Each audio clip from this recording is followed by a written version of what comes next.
We shall begin our tour from the outer rim of the city and proceed toward the epicenter in order to see the effects of the atomic bomb on plant life at various distances from the epicenter.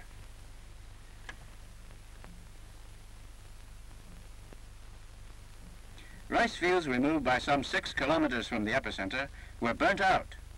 In those located 8 kilometers away, half of the leaves of the rice plants were said to have been burnt.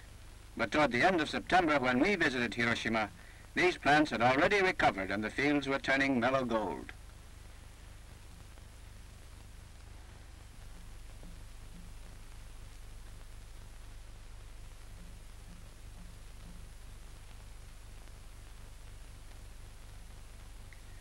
At points 2 and 3 kilometers from the epicenter, there were 2 hills, Hijiyama and Futabayama.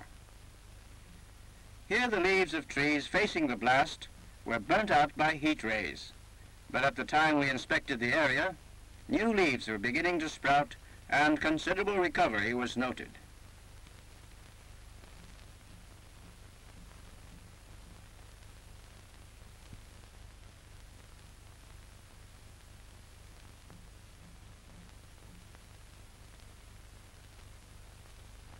Upon close observation, signs were still in evidence of the harm plants had suffered. Leaves which were exposed to the radiation of heat rays were burned from yellow to reddish-brown. Parts which were shaded by other leaves were unharmed.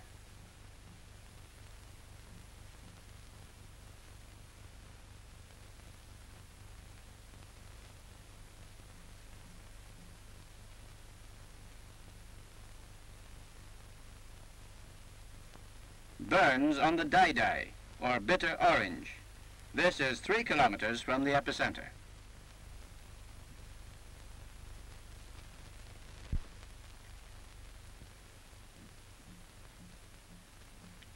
The Hiroshima Higher School, 3 kilometers south of the epicenter, was spared from the fire, but the Hiragi mokusei, a species of olives growing in the campus, was burned.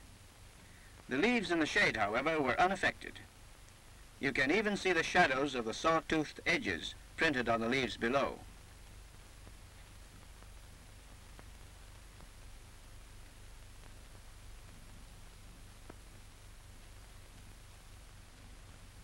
The urban district, 2 kilometers from the epicenter, was completely demolished. But even in this area, signs of new life were observed.